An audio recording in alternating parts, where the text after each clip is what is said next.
Hello there, people of YouTube. Welcome to the Spike Hair Podcast. Yes, finally, my channel called Spike Hair Podcast actually has a podcast. So, happy days. I am here with my guest Brad, who is Skyping in from, is it Leeds? Great start.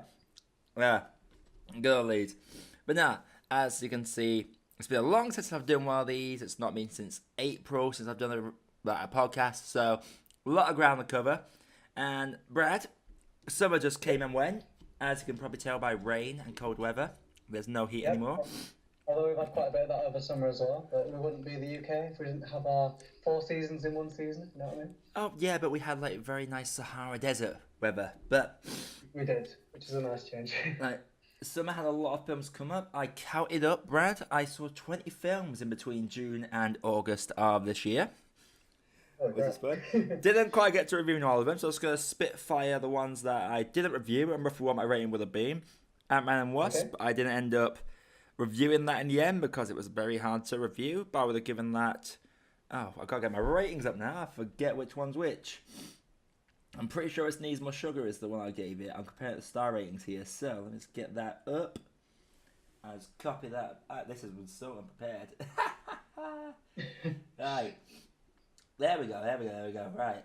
And come and see. And we are back. Yeah, so Ant-Man and Wasp, I would give that a Needs More Sugar rating. Hotel Transylvania 3, that was a solid too much milk. Like, there's a really... I haven't actually catched any of the Hotel Transylvania films, which is weird because I've watched most animated films that have come out recently, but was it any good? I mean, the first two are, like, they're not great. I said the Hotel Transylvania franchise is one of those where,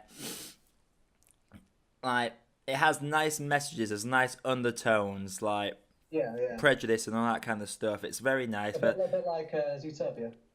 Little bit, but Zootopia did it better. Zootopia did it way better. Zootopia was very clever about it. It's hard to top Zootopia there. Yeah, it's very kid-friendly kind of version of it. Well, Zootopia is very kid-friendly, but I think Zootopia was more clever towards the adult side of thing as well. Yeah, like it had a lot of stuff for the kids to enjoy. Like it's very comedic, it's well written, but at the same time, all the prejudice and the stereotypes, like that's something that the adults can look and enjoy as well. So yeah, I think it's a fun film for the whole family, really. Yeah, Hotel Transylvania 3 though, literally all I remember it for is this crazy ending, like absolutely crazy ending. Basically, it effectively comes between, it's a duel, the good and evil duel is literally marijuana versus ecstasy. Serious? I mean, effectively it is basically Van Helsing wants to kill all the monsters, and the thing to kill the monsters is basically plays this proper ravey like house song that makes a massive giant squid go crazy and try to kill the monsters. And the boyfriend of Dracula's daughter, I can forget his name, but the guy who plays Peralta in Brooklyn Nine-Nine voices him. He plays, he battles it with Don't Worry, Be Happy, Good Vibrations, and he wins with the Macarena. Oh wow! They win with the bloody. I burst out laughing in the cinema for that one. It's a very unique one. It's the lowest point of the three, but still, that ending was just hilarious. Just by that concept itself, I think it makes me want to watch. Happytime Murders, that's still technically out in some theatres. Wait, did that come out? Yeah, it did come out in the summer. It did. Yeah, it was at the end of August. That was like Sausage Party, but Sausage Party was actually clever about it, even though it wasn't great. Happytime Murders. Is it an animated film? Like, I'll be honest, I haven't really heard much about it. Happytime Murders. Imagine the Muppets doing drugs, having sex, and swearing a lot. I can't imagine that. Well, that's what it is based. That's the whole plot. That's the joke, and it's just got that one. I would give that. That's a lukewarm tea. That one, because it's just the same joke over and over again. Basically, a neo-noir film, but the main guy is a puppet. It's like very cliche. You can predict everything that's going to happen, right down to the. I don't think I'll be dipping my digestives in that too. Yeah, let's see what else did I not. What else did I not review? Jurassic World. Never got around to reviewing that one. Oh, do tell, do tell. Yeah, Was it just good as the first one? honestly, I think it's the third best one. Like I would say, it was the best. It's the Lost World because I'm actually one of those people that like the Lost World. But since watching it the first time, I've looked into it and I was like, yeah, there's so many flaws with it. There are a few flaws, but I would have given it, a solid. Needs more sugar as well. Like nice one. It was quite So, entertaining. would you say it's worth a watch? I mean, it is because there's some amazing bits of the island bit. It's really good actually, but where it just comes down to its own little spot towards the end, like you probably have seen it in the trailers that they get dancers off the island. Like I would just say, how do I word it? It gets a bit dumb in the latter half, like I really dumb. guess like the problem is with Jurassic Park and a lot of older franchises like that. It's hard to create something new and fresh because it's dinosaurs, isn't it? Like they tried to do the thing in Jurassic World. I think it was that one. Was it when the original dinosaur came back and had a fight with the bigger dinosaur? Was Yeah, that yeah, from the Jurassic OG World, the T first one? Rex. And it's like there's not really much you can do with a dinosaur film except the dinosaurs escape, kill everyone, and then rinse repeat for the next film. So it's I don't know. Like, have you ever seen We're Back? Like that was a dinosaur film. No dinosaurs I kill haven't. people in that one. It was an animated film. It was like really old that one, like late 90s. Oh, did you see Hereditary? I can't remember if you did or not.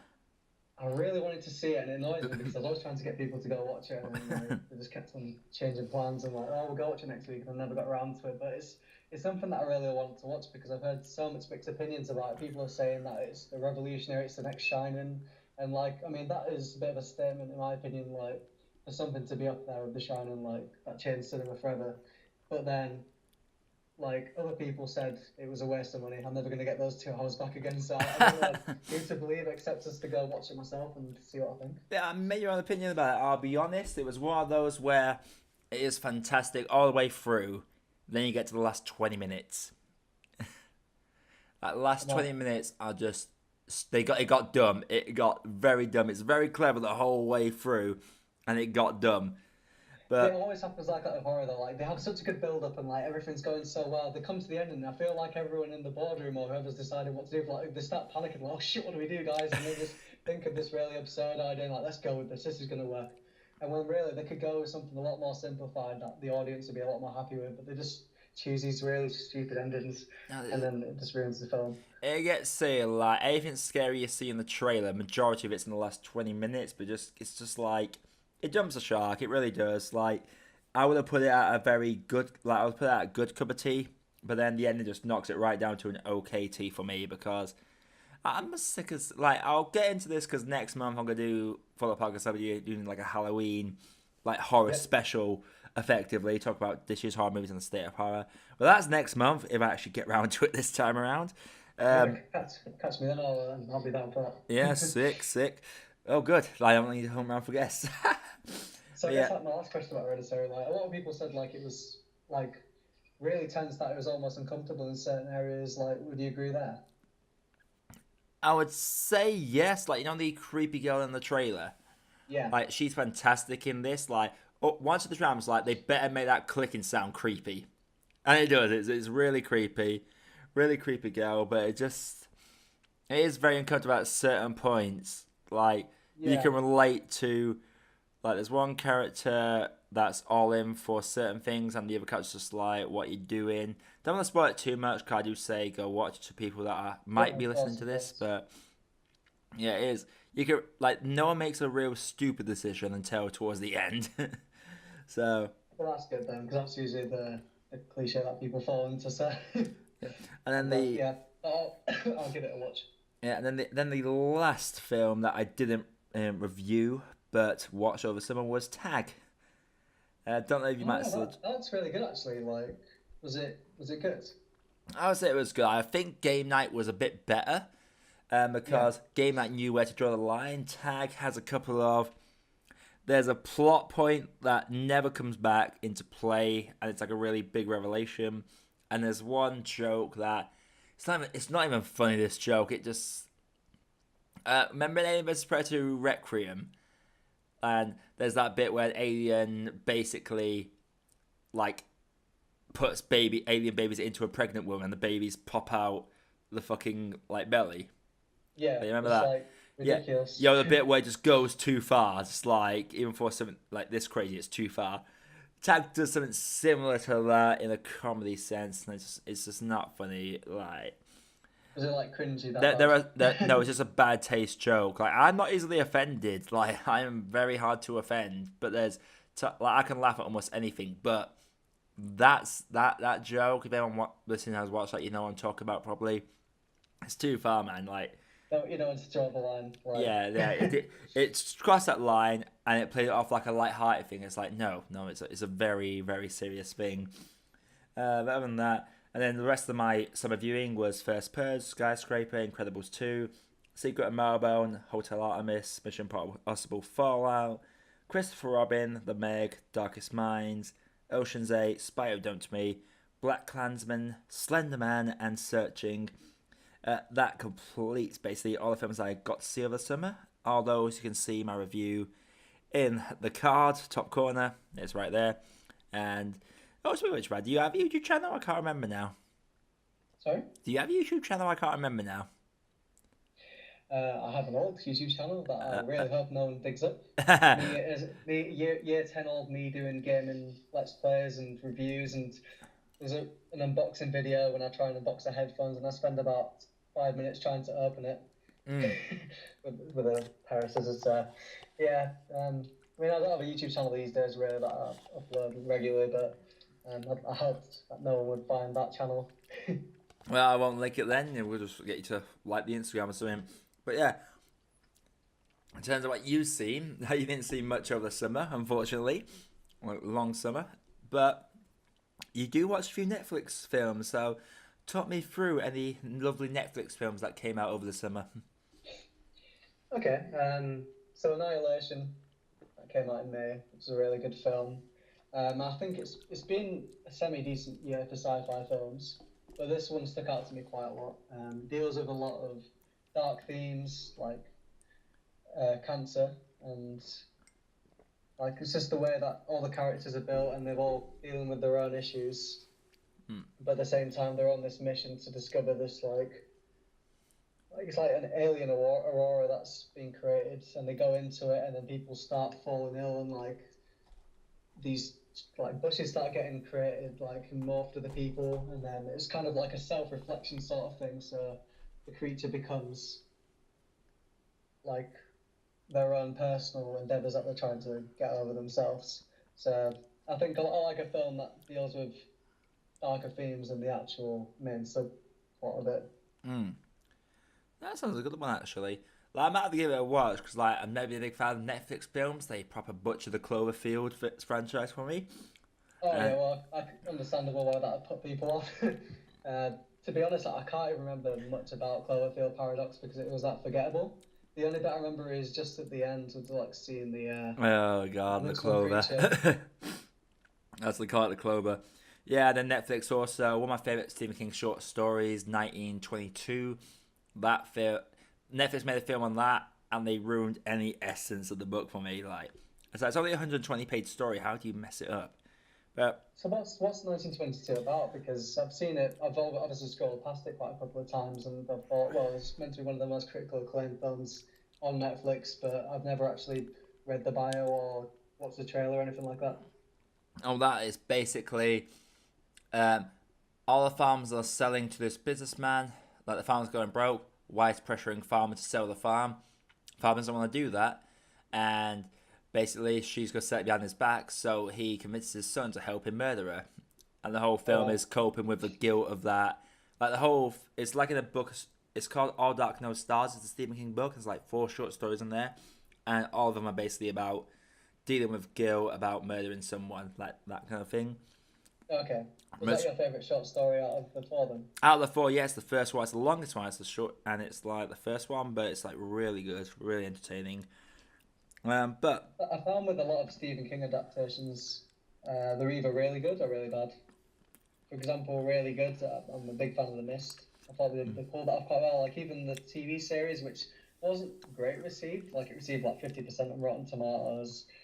But I enjoyed it, except at the end, like, we're talking about a lot of horror series when they just don't know what to do with the ending and they end up just thinking of this really extensive plot that just turns out to be a bit ridiculous in the end. That was how I felt with that. Like certain characters that I kind of got attached to and they just changed their motives completely and I was just like, no, you've Yeah, really gone off the rails now.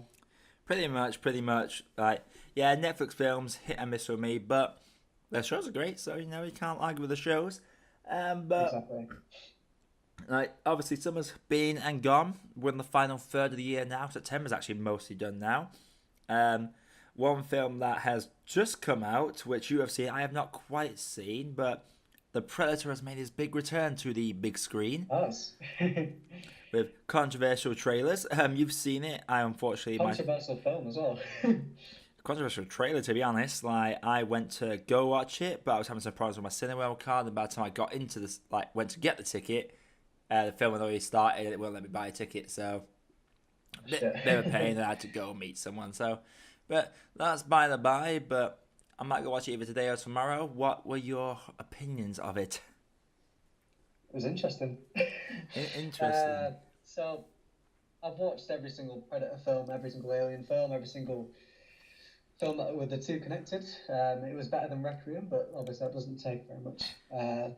Obviously Shane Black, he directed Iron Man, and he's mostly known for doing comedy, and I think that's his shtick, so to speak. And this is no different. Like it's generally a comedy film, and as much as I liked it, like I felt like it almost felt like a Predator spoof at some points because it was more funny, less serious. Because I mean, it's been predominantly a sci-fi horror. So Predators, Predator 2, Predator, they follow the same kind of formula.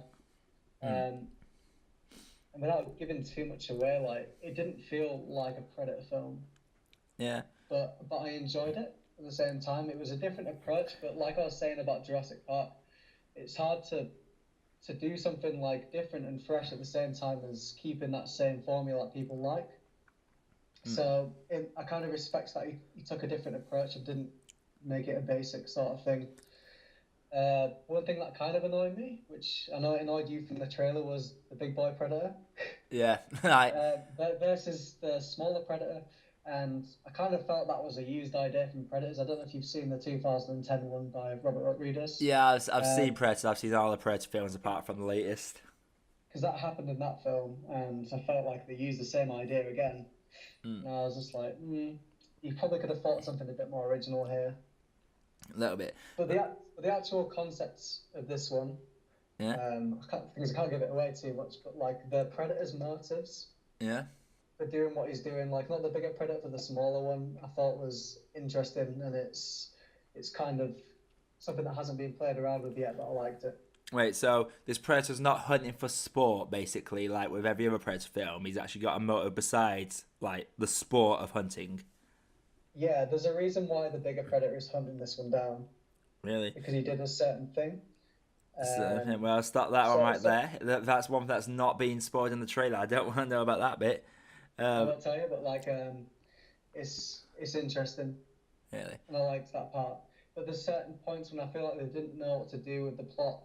So again, they threw in some ideas, and some bits weren't really tied up by the end, and it bothered me a bit.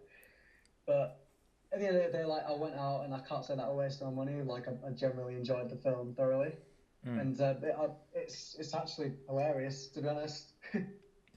I mean, it sounds strange that I can't think of, like, when I think Predator, I don't think comedy. I mean, I guess the original one, it's sort of funny in that cheesy 80s way, because, let's be honest, it is the cheesiest, most manly testosterone film you'll ever see, the first Predator, but it's still a test of time. And that does kind of play over again, like, they've got those kind of testosterone, manly characters in this, like, they're all, like, army veterans, and they're all a bit crazy, and it reminded me of the first Predator in that aspect. But like you said, the reason why the first Predator was so funny is you look back and it is so cheesy, like all the one-liners, like just the handshake between Dylan and Arnold Schwarzenegger, like it's unforgettably funny. But I mean, I don't know if it would have been funny when you first watched it back then, because obviously that was the time zone for that. But like this is a completely different. Like it wants to be a comedy, like, and I think the reason why I suppose it didn't bother me too much is that like Shane Black, he played it like he wanted it to be a comedy and he succeeded. Yeah, well, speaking of the soldiers, like, because watch it, like, with the 80, going back to the 80s Predator, like, it works, like, for the time it was set in, like, that sort of manly, campy cheesiness Yeah. worked back then. I don't think it works in today's day and age, so, like, are these soldiers that you see in the trailer? Because when I'm watching the trailer, I see these soldiers, I'm just like, these are literally trying to be, like, the 80s characters, and that, like, just in concept, it doesn't work in this day and age. But how well executed was that? Like, was it like a homage sort of deal, or were they trying too hard to replicate these Marines from the first Predator? I think they wanted to play along with that whole Marine clan sort of thing and the whole macho esque, but at the same time, like they are different because in this time they're not in the army currently. They're ex-veterans and they're all a bit kind of crazy because he finds them on like a loony bus and they've all got their own gimmicks and personas. Uh, so in that sense, they are different to the Marines in the first one. Like they're not as they're a bit more of a live wire, more crazy, Are they and fleshed out? Like, because when you say they have different quirks and little traits, is it like, is it the, is it just like the quirk is part of the character, or the character is just the quirk? Like, which side does that fall on? oh, it's very difficult to say because some characters I feel are the quirk and that's all they are. So there's a guy with Tourette's, um, and he often has a few funny lines because of the fact that he's got Tourette's. So like, there's a few jokes in there when he's like talking to one of the like this biologist that they're kind of traveling with, and she's studying the predators, and he makes a one-liner towards her, and that's like one of the funny lines. So I think his character is just the Tourette's. So and there's quite a few characters like that Cool. as well. Oh, that doesn't sell me too well. I mean, I guess you could say the first one was caricatures as well, but that was the 80s. That worked with this. Like, it's my thing with characters. Like, you have the people pushing for, like, more, like, diversity in these characters. I'm just like, I don't care, like, what their gender is or what colour they are or what their sexuality is. Just make that part of the character, not just the character. Exactly, and I guess like that is another issue with the film. But my biggest thing is that because the film is so funny and because it doesn't take itself seriously, when there is character deaths and when stuff does happen, you can't you can't feel anything for them because it's funny. Like and even parts that I shouldn't have found funny, I was laughing at because it just it's ridiculous. I mean, it's ridiculous. Like, where would you rank it out of the standalone Predator films? Oh, that's a tough one. So unpopular opinion, my favorite Predator film is actually Predators. Hmm? Like even more than the first one, which is a bit weird. I liked it. Hmm. I thought it's got some good characters in it. I liked how like you're on the Predator's domain for once. It took the story to new lengths. It's got a good cast of actors as well.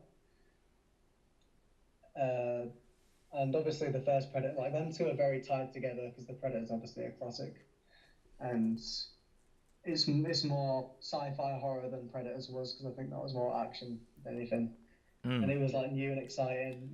Predator Two, it was it was different, like within in a city, and it had some iconic scenes such as the train scene, which I'll never forget. But it's more forgettable than the other two Predator films, in my opinion. So I suppose in the rankings, it would go Predators, Predator, the new Predator, and then Predator Two. So, Although it's very hard to compare because, like I said, it is such a different approach to sci-fi horror we've known and loved since the first Predator. yeah, like, I'm not gonna lie, the fact that you're saying it's more comedy based is actually kind of frightening, not gonna lie, as a Predator purist, Yeah, but then again, I was more of an Alien franchise kind of guy. But in terms of, yeah, you just mentioned, I'm looking at the cast list now for Predators, and you had like Adrian Brody, Topher Grace, Walton Goggins, Lawrence Fishburne, like solid set of characters in there. Is there any character that really stands out in the latest Predator film? Is there any like standout performances, like actors you don't know, and you're like, oh, I don't know who that is, I want to see who they are right now? Anyone like that? Let me have a think. Um, there isn't many, to be honest.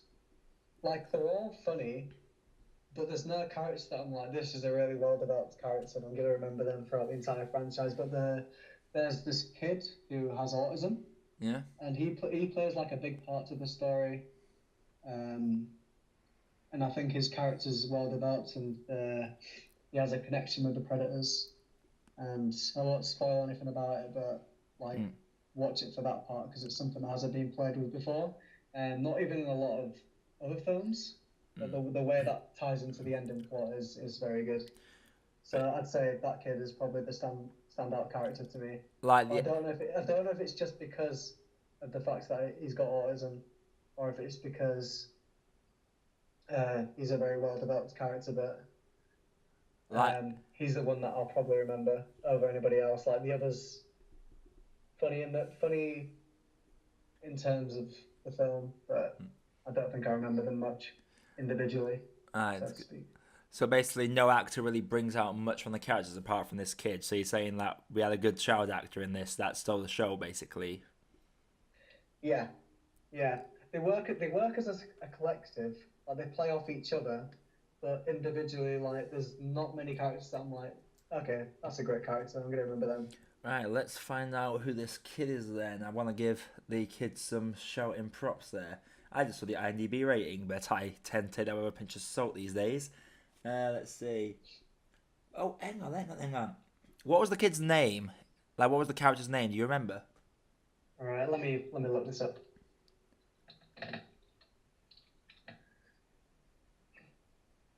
Okay. He's not coming up on the initial casting, which is surprising. Not an IMDb. Wait, because I'm looking at this kid that's like the fourth listing down on the IMDb page right now, and like it's not an unknown actor by any means, but I don't know. I don't know why I can't find him.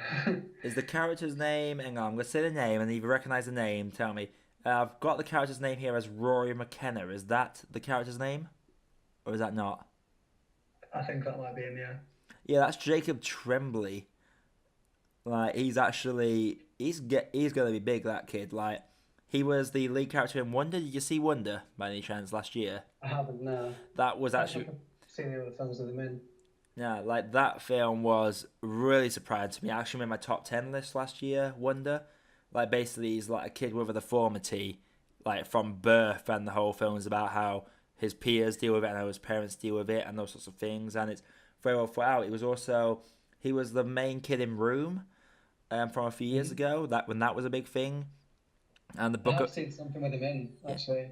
Yeah. The Book of Henry. And I don't know if that's just a Netflix film or if it is in the cinema, but it's like a horror fantasy sort of film, and it's to deal with like two brothers, and one of them died, and then they feel like they're getting haunted by the kid. Well, not haunted, but he's trying to connect with them, and like an interesting story that.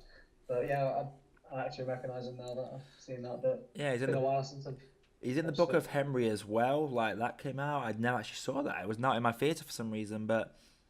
Gotta say, Jacob Tremblay is a really good kid actor. Like he's gonna go far. He's gonna go far. Like hopefully he doesn't lose it when he gets older. Like a lot of child actors seem to do that. Like Moret's definitely dropped off after Let Me In and If you get one in particular.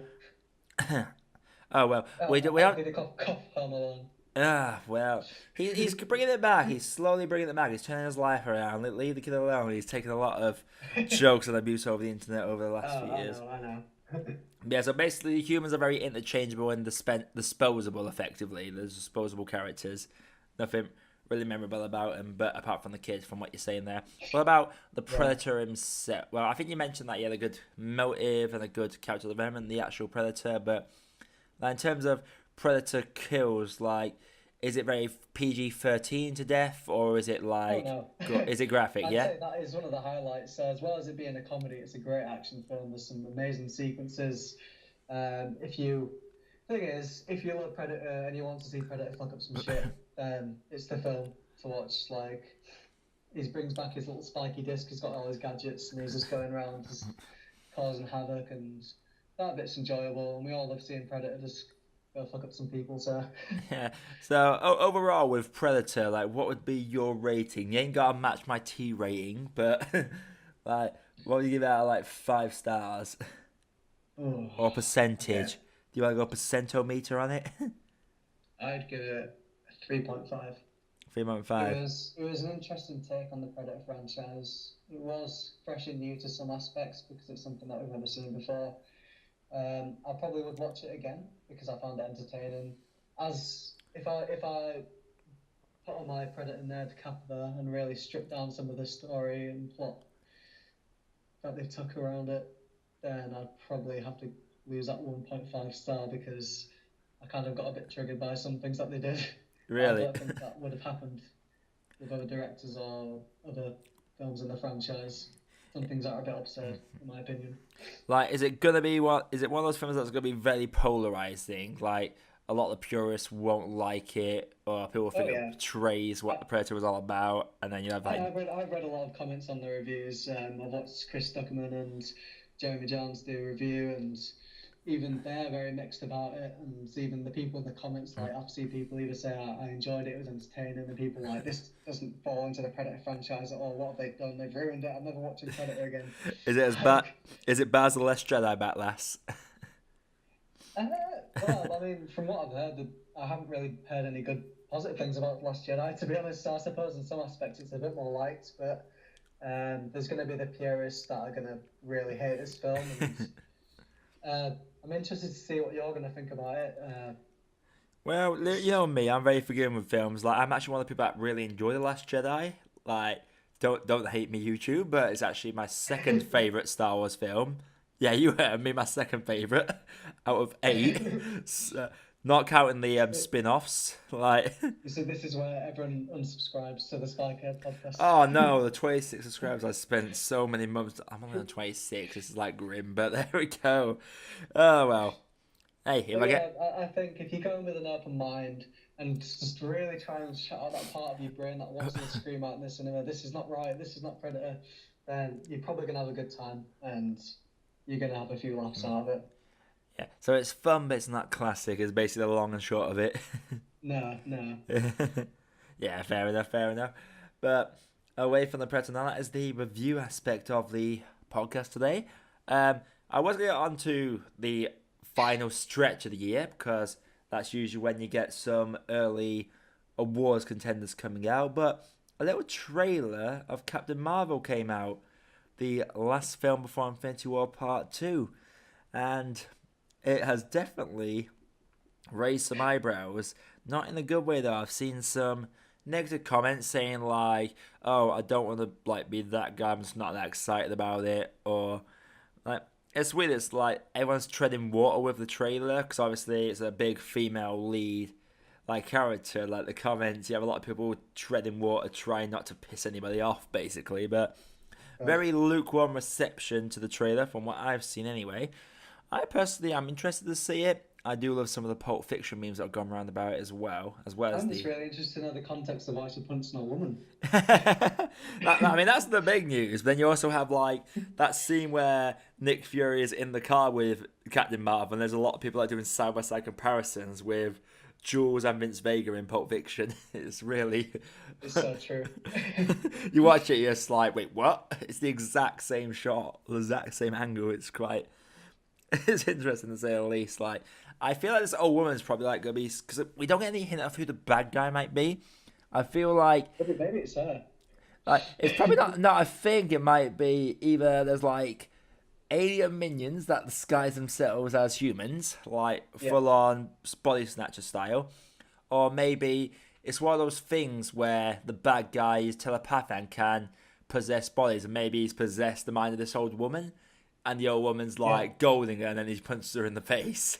So a bit like Kilgrave from Jessica Jones. I'm So quite. telepathic, mind control, and using that to their advantage to overcome I mean, certain objectives. not quite that, because I'm thinking more like long range telepath, like they just control you. Like, remember the end of X-Men 2 where Jean Grey possesses Charles Xavier and says goodbye to everyone, like that kind of deal. Whereas Kilgrave would actually be on that train saying, "Oh lady, insult Captain Marvel." Like, it'll be an interesting one. It's strange to see Nick Fury with two eyes, to be honest, but I know. I don't know where that plays into it, but yeah. is it set before, like, It's set well way before. before? Couldn't you tell by the blockbuster at the start of the trailer? Well, yeah, that was my first thing. I was just That like, this wow, is like, blockbusters. yeah, it's like I got a big nostalgia rush there. I was like, yes, good old the blockbuster. real hero of Captain Marvel, blockbuster. Blockbuster save the day. Yeah.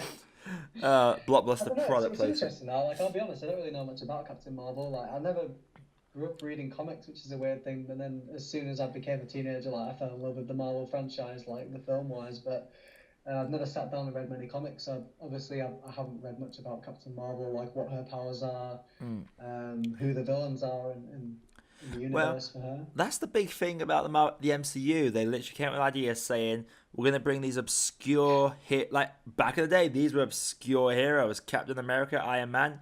They were not widely known. Like, I think the only two superheroes from Marvel I knew as a kid was Spider-Man and the Hulk. They were the only two I knew.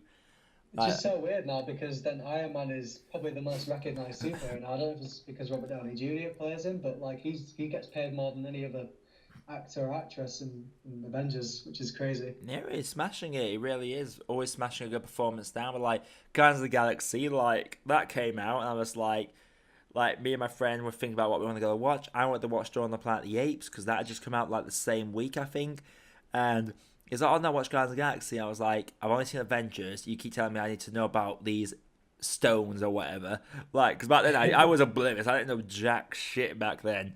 Um, he said, "No, you don't need to see it. It's set in space." Like, I just said, "Fine, I'm only going for the raccoon with a machine gun."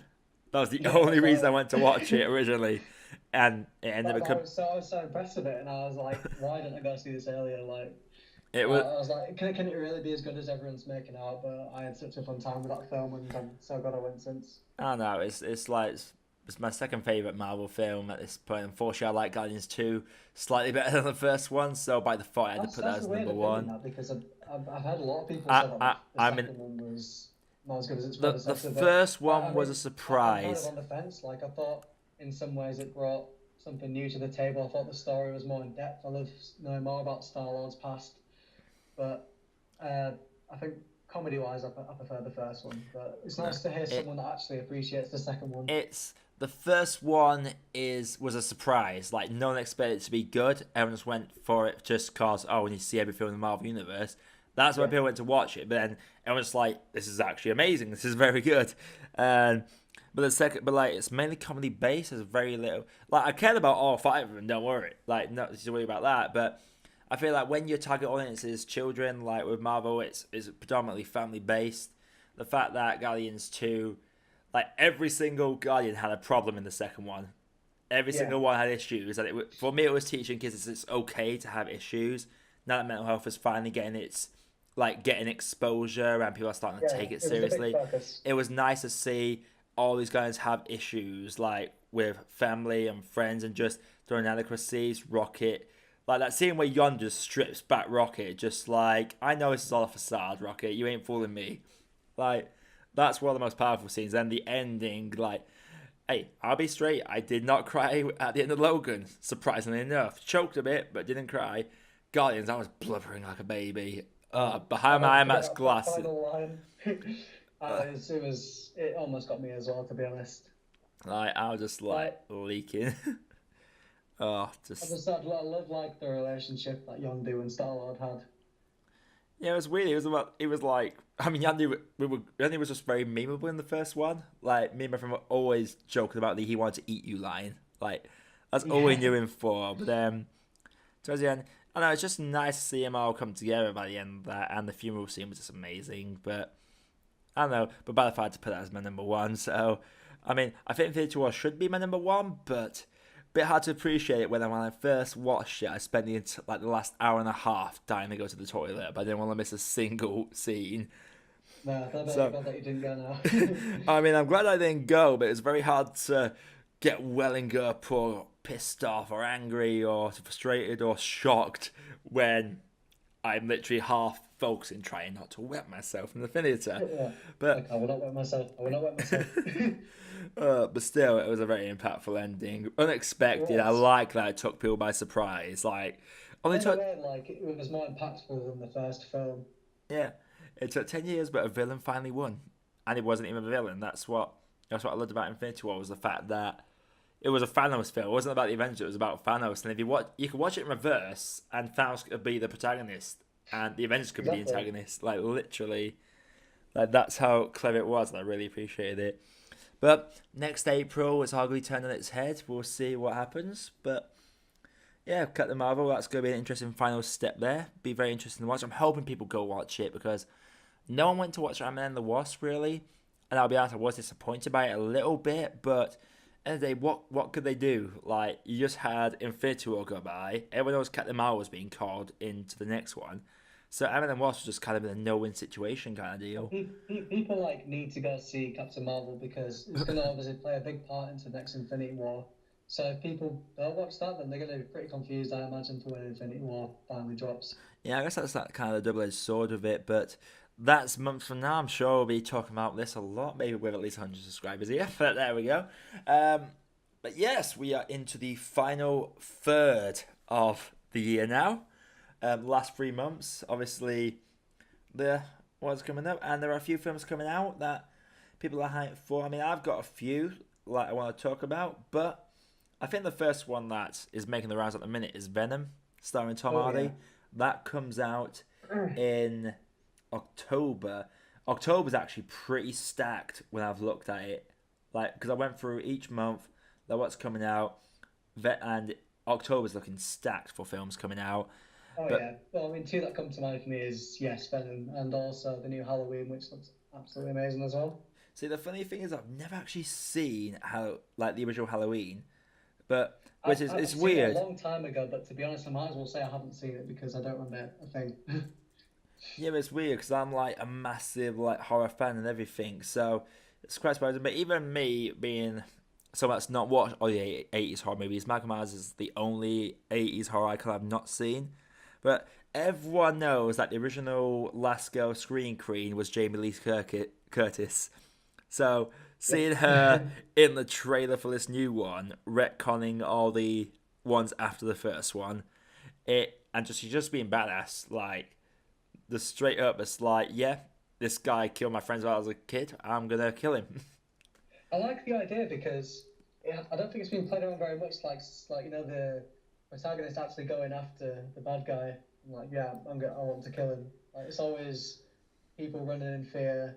Like the killer will go kill everyone, and New Day sets next film. But this one's like, no, I'm gonna hunt this guy down. Like, like you said, he killed my family. Like, I'm not gonna take this, which is what I like. It's a nice approach and fresh. Yeah, I'll probably do a review of the first Halloween. Like, I'll find it somewhere, I'll watch it, and then I'll give my thoughts on it in the run up to Halloween. I need to find out what day that comes out on, actually, because it's not actually on my list here for some reason. I'm going to see if it comes out around Halloween. Let me have a look. Obviously, live in the UK. I bet you we get like 2 weeks after America does, so no spoilers, please, America. But let's see, Halloween. Right, when's that coming in? Halloween. Here we go. That comes out in the UK, 19th of October. So, like, quite. Oh, that poster looks dope. Oh my god. Jesus. Oh, like, let's go into the main IMDb page. It's just right there. Try and blank out the rating though. But then I get early screening ratings. Oh wow, that's amazing. That is like, it'll be on screen on this video right now, but that is an amazing photo. I love that. Love that. It's so simplistic, but it's so impactful at the same time. Well, yeah, because usually that's like the shot in a horror movie where you see the girl like scared, he's right next to him, they'll turn their head and scream. She just like, okay, we're gonna put this as the actual. She's just gonna death stare him. Now, that's gonna be very interesting to see how that one plays out.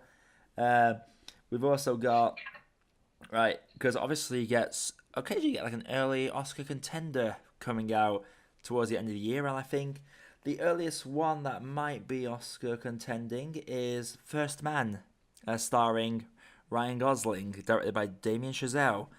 If you recall, Brad, I don't know if you can remember, but they last collaborated on a little like indie project called La La Land. That Oh my god, really?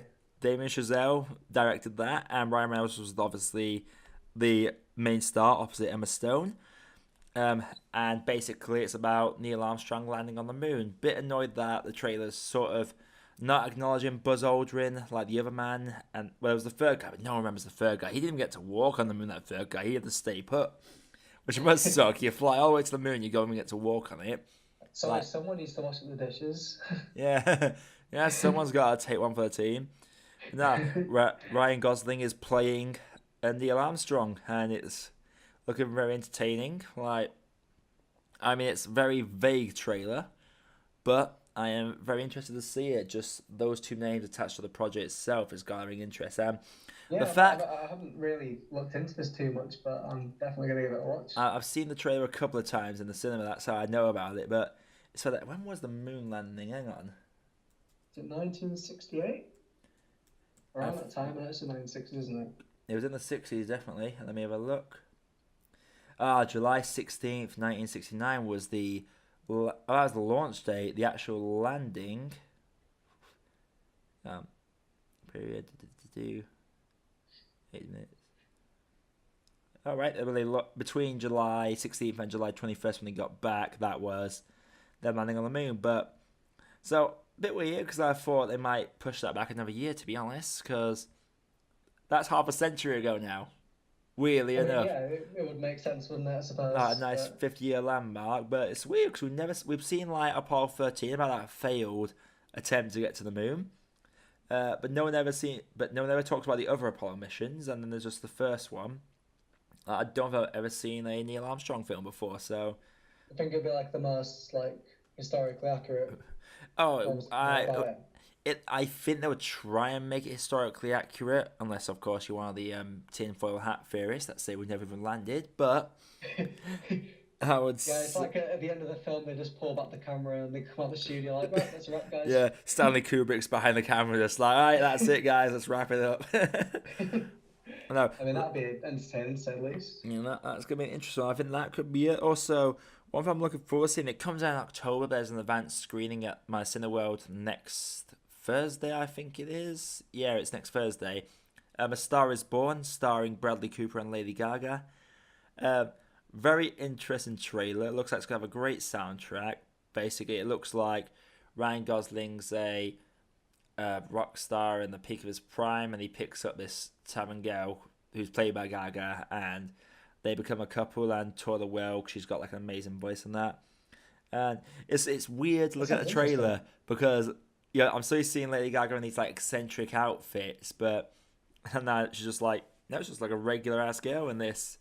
No, it's weird for him to go from American Horror Story straight to this. It's like it's a very big transition. Yeah, a very big one, but I think it could be an interesting one because Bradley Cooper's actually a very underrated actor. I think I know it's gonna be a nice, pleasant one that could be Oscar worthy. Maybe, I don't know. Like, could be a sneaky one. Like, it's a bit too early to be talking about awards, but you get into that time of the year where like that stuff's gonna start coming out. Also, it's gonna be on the running, or at least like 4th or 5th in the selection. Yeah, pretty much. And like, I like how we just skated past Venom pretty much there as well. Bradley, Venom. I know it's going to be a 15 rated over here, like either way. Okay. But in America, it's gone down from a hard R to a PG-13. Now, the thing with like R ratings is it seems like we get the hard R's and PG-13s as 15 ratings, whereas mature ratings in America get 18s over here, and then so on and so forth. But yeah, it's gone out of the PG-13, which is never a good sign for a film that was originally going to be hard R. Yeah, that seems to show a lack of I guess faith. we'll see when it comes out, but I guess, but a lot of people are losing hope now just because people are reading it as the downgrade from hard R to PG-13 is the studio losing faith in the capabilities of this film performing well at the theatres. So, do you feel like it's going to be a bit of a rushed film then? It could well be. I'll be honest, it feels like just yesterday it was announced. Now it's just about to come out next month, like literally a couple of weeks from now. Yeah. I mean, I don't know when it was originally shown as like the trailer, but Was it like May, trailer was only shown a July? couple of months ago. Like it was only a couple of months, but it's just like I don't know. I thought it would take a bit longer to make that film, especially because I think it was just last year it was announced as well. Like usually when a Well, film like that gets I really hope they announced, haven't rushed it because obviously Venom's a very iconic villain of yeah, Spider-Man. If not like that, him and Doctor Octopus are probably the most iconic Spider-Man villains. I would have hoped that they would put a lot of effort into pleasing the fans in that aspect. I mean, here's hoping because all we have at the moment is like Spider-Man 3. Everyone remembers that catastrophe. Like he was backseat in that. Like at least when you watch Spider-Man 3, you can appreciate how well written Sandman's story was. But Venom was just like, oh, we need another villain. Let's chuck him in the last 10 minutes. It's just. It's usually what they do sometimes. Yeah, they just chucked too many villains in. It was like, oh, people know Venom, they like Venom, and they just threw him in there. I don't know. I I think mean, what I'm disappointed about in some aspects is that obviously Venom's by Fox, I believe. Is that right? yeah, Venom. Fox are making Venom. Yeah. I'm disappointed that he's been introduced, but we won't see him in the MCU universe. Like, it would have been good if we could see him in Spider-Man Homecoming, but I don't know if MCU have the rights to Venom. So, unfortunately, we won't see Tom Holland and Tom Hardy on the same screen at the same time unless they introduce a new Venom character I mean, I don't know. into Spider-Man. Like, I'm pretty sure Disney have actually bought Fox now. I know they bought someone recently, and because there was like a big meme going around about it. And if they buy, I think you're right. I think it is Fox. yeah, in which case they'll have the rights to the X-Men, Venom, like all the properties that like Fox have had for Marvel for years now. So that could lead to some good stuff, but at the same time, I don't know. I mean, I'm still a little bit hopeful because Tom Hardy's an amazing actor. Exactly. Like And I think he he probably does, can pull it off quite well. yeah, he doesn't get enough props for it.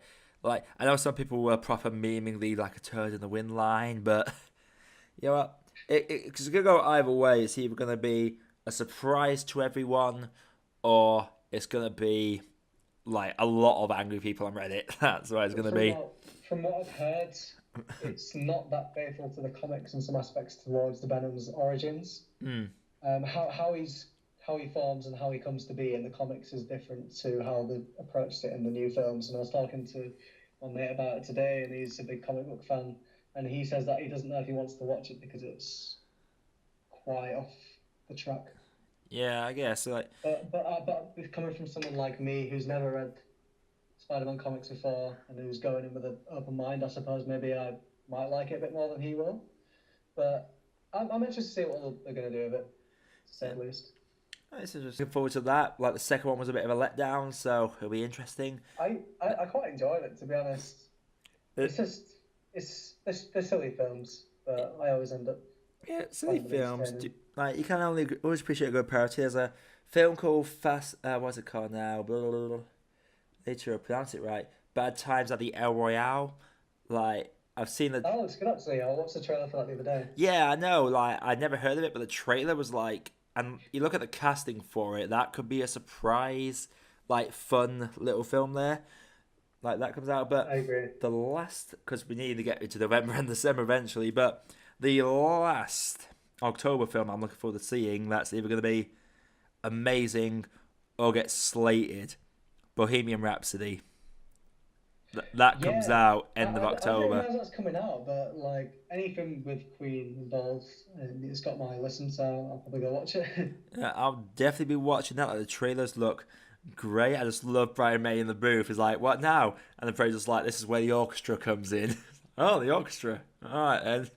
Because let's be honest, Bohemian Rhapsody, classic, amazing song, but it's just like so random and insane. That song, it's so random. Is it like a documentary about how that song was created, or is it a documentary about It's a Queen in documentary general? about Queen in general. Like I heard some bad things. Like originally it was gonna end with how like Freddie obviously passed away tragically. Yeah. But apparently Brian May and the rest of the band that are left over there, they have like, or apparently it's gonna be. I've heard it's gonna be halfway through where he dies, and like the last bit's gonna be them moving on without him and getting like Adam Lambert in there. But I'm hoping it's not like I don't that. like that idea, to be honest, because Freddie Mercury to me was the end of Queen. When he died, like that is the good way to end the credits and roll it there. Like Adam Lambert, I've heard that he's amazing, and to be honest, if I had the opportunity, I'd probably go watch them. Yeah. But Queen as a band ended with Freddie, so Yeah. to end that like straight halfway the way through, it's like It's going. We're cool. We're Sweet. cool. All right.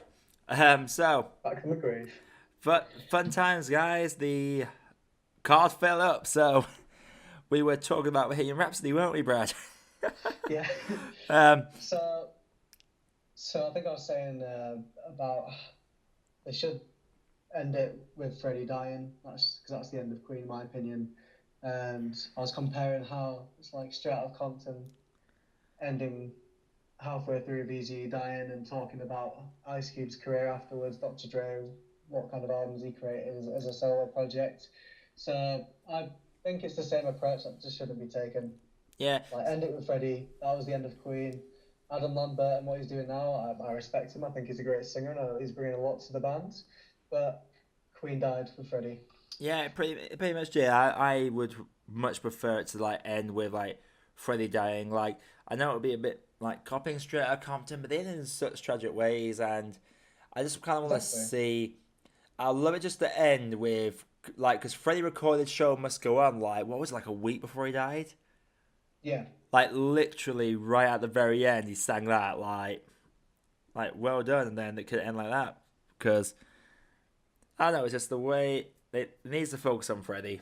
Like, as much as we love the rest of Queen, everyone knows Freddie was one of the greatest showmen ever Exactly. in terms of. I'd go to stretch to say he was one of the best singers of all time in any genre. It really is. It really He is. could reach some lengths that no other singer could. Yeah, but that comes out around the end of October. I'm just gonna check the day because that's definitely one that's either gonna be polarizing or be loved. Like, there's no in between. I think it's gonna go one way or the other. But I'm Bohemian, probably going to see it anyway, but I am interested to see the fans' reaction. yeah, it will be interesting to watch. Definitely. Like, it comes out on the 24th of October in the UK there. Okay. So I'm coming. that's going to be interesting. But then we get to November. Now, less films coming out in November, but it seems to be sequel month in November. There's Assassination Nation, which is like looked interesting in the trailer. Basically, some hacker leaks some private videos that leaks everyone's like private stuff on the internet, and basically the entire town becomes like it basically becomes like Mad Max in the town. Like everyone's just got guns and is shooting each other, like that kind of deal.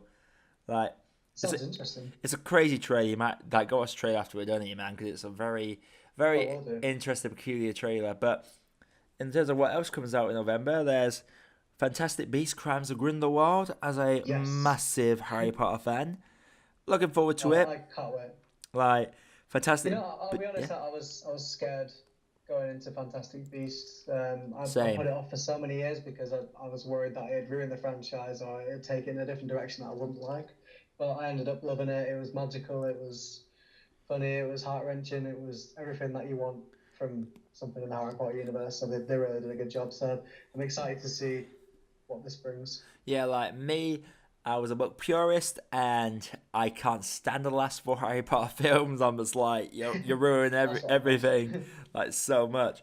So Fantastic Beasts, I did go in with a grain of salt, and then I actually had fun watching a Harry Potter film. Well, it's not the Harry Potter film now; it's just the Wizarding World. It's a Wizarding World film. That's what we need to start calling it now, because Yeah. this is years for Harry. Like, I'm a bit apprehensive about Jude Law as Dumbledore. Like, I'm not sure about the casting, and Yeah, it's a very weird casting choice. yeah, and then you got Johnny Depp as like Grindelwald. I mean, Do you think he'll play it off well?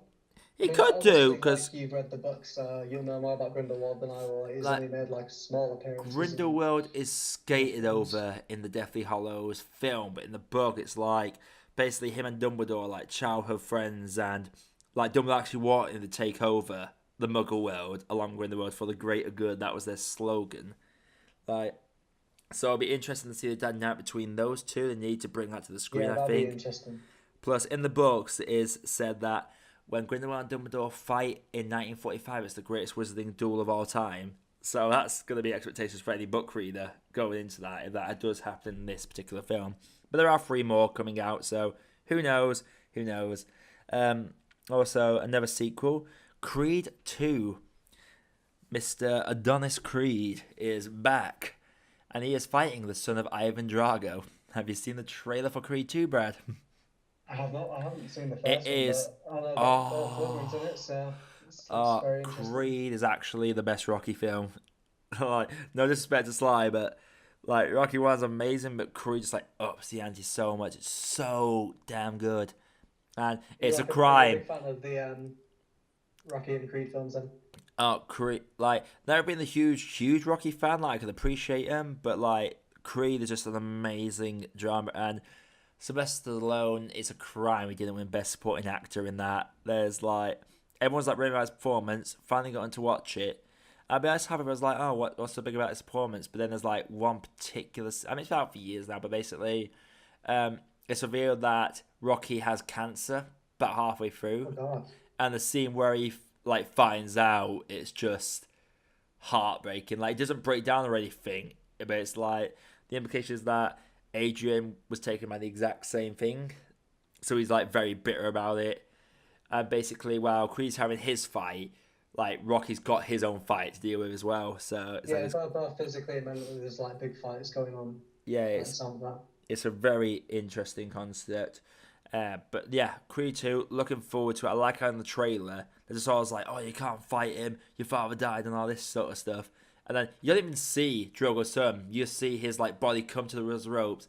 Turn on, you see Drogo on the back of his trunks. It's just like the hype. They are keeping it so low key, and I'm really looking forward to it. Sounds really good. I need to catch up and watch Creed 1 then, and maybe I'll try and catch the second one. Honestly, it's really good. And then Wreck-It Ralph 2 as well. That comes out in November. Yes. That is going to be a lot of fun. A lot of fun. It's one of my favourite animated films of the recent years, to be honest, up there with Zootopia and whatnot, but I love that film. Yeah. Such a cute film. Like, it's going to be interesting to watch. I love the controversy about the Disney Princess room. Oh, because it's like, I mean, I get it, but I like how they just don't shove it down your face. I do fucking love that. I can't believe Mulan's like joining in. It's like, oh, did they expect a big scary man to save you in the end? It's like, Mulan, you were the badass in your film. Why are you agreeing with these ladies? You should be like, bitches, I did it right.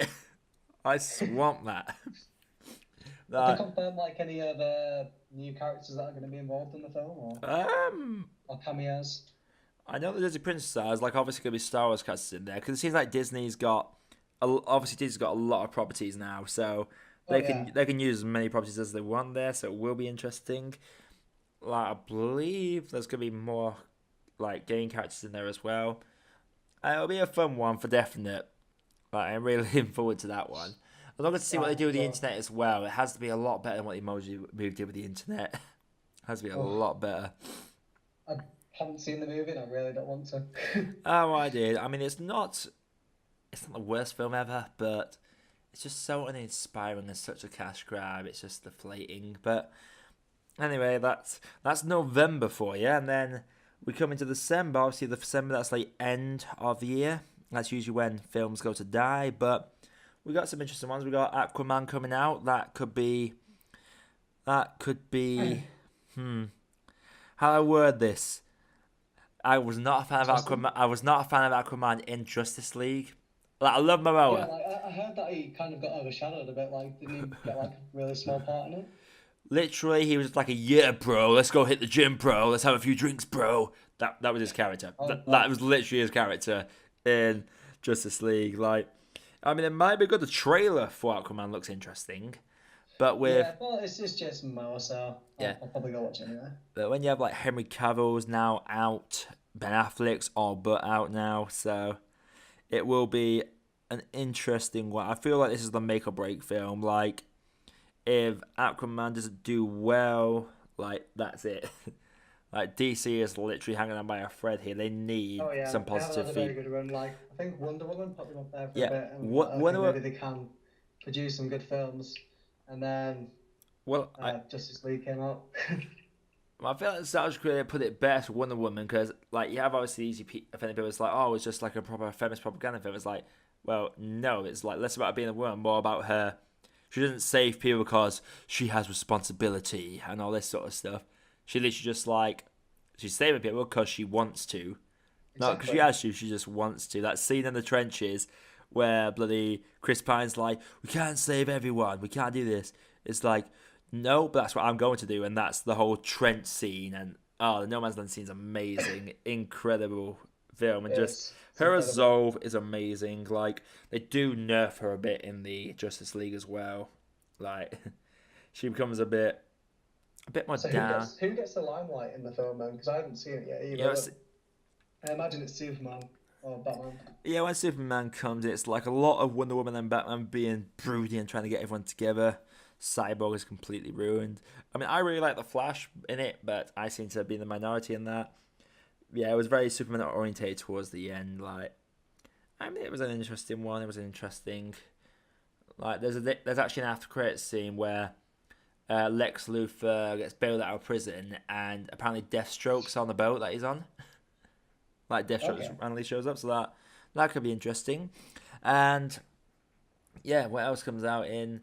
Oh, Mortal Engines, the new Peter Jackson film.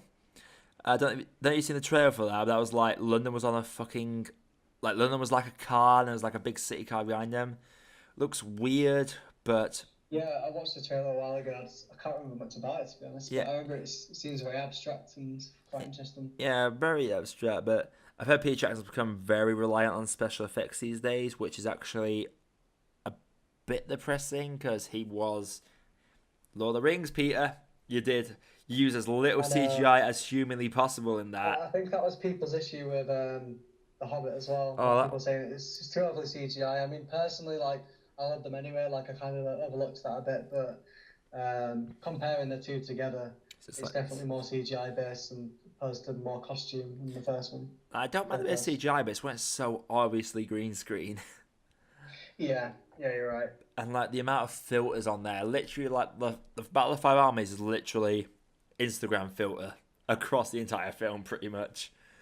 Just gets done. I loved it, but like if I was to strip down the more technical sides of it, then it'd kind of fall a bit short. Yeah. Also, apparently Mary Poppins returns in December as well, in a film called Mary Poppins Returns. I never saw Mary Poppins until I went to America, weirdly enough. And my mate's mum was actually offended I'd never seen Mary Poppins being a British person. So I had to watch it. This is our culture, man. Oh god, I didn't rate it. I really didn't rate it. Bed Knobs and Broomsticks does it so much better. Like, just like Mary Poppins is such a shit character.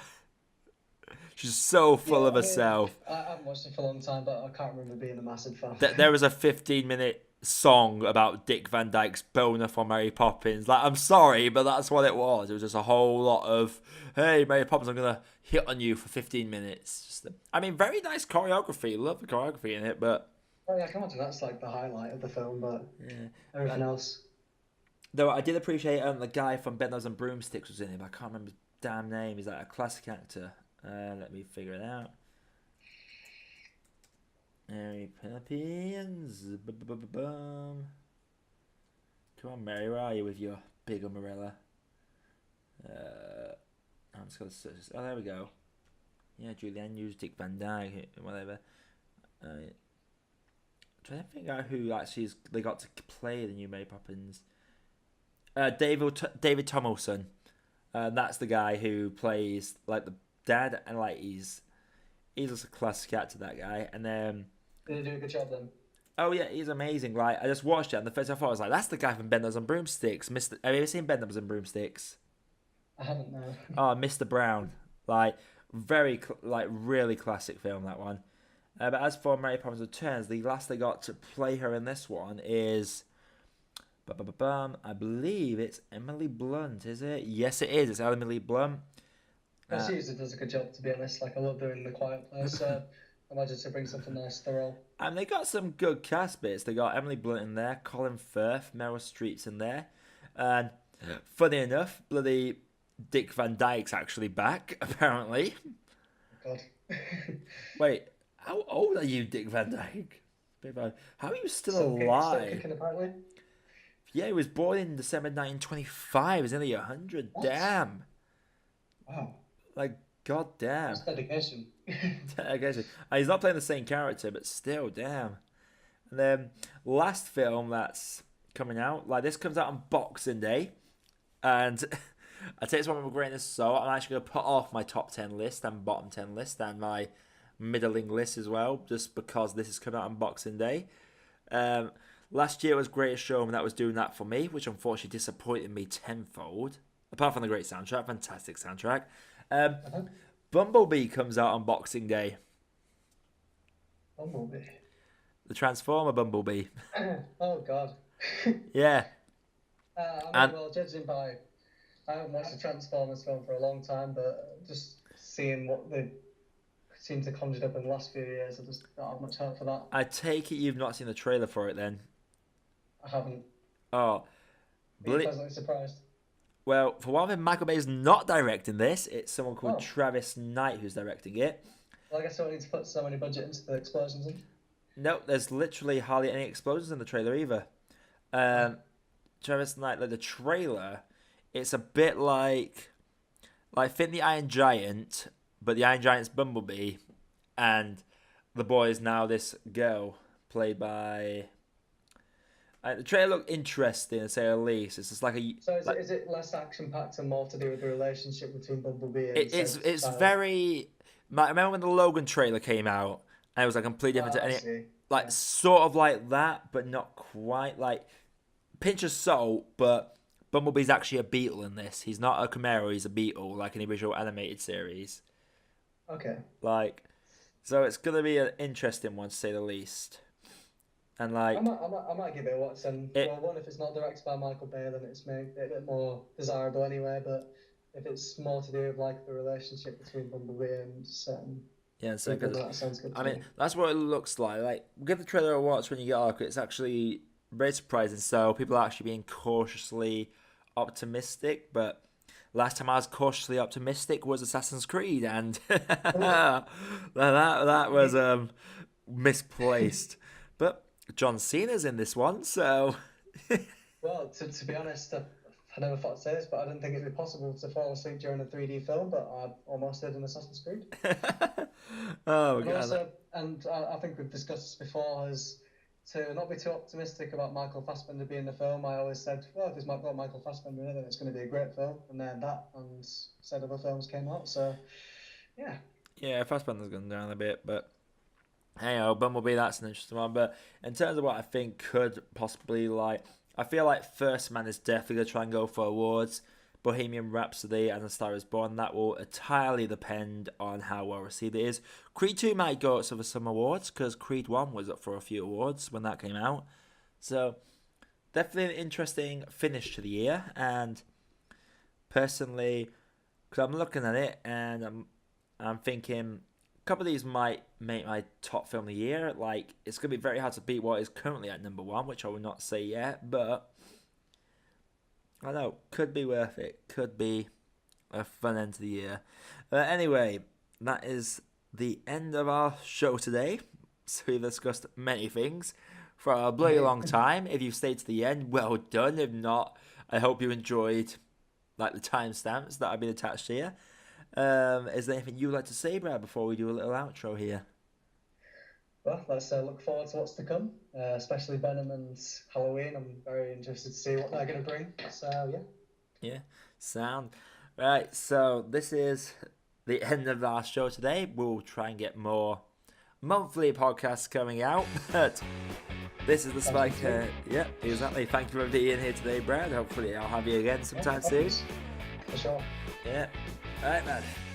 That's so good. This is the Spike Hair Podcast signing off. Obviously, don't forget to subscribe and like and share around. But yeah, I got that backwards. But hey, this is a great ending. Great ending. All right, see you all soon, YouTube. Peace out.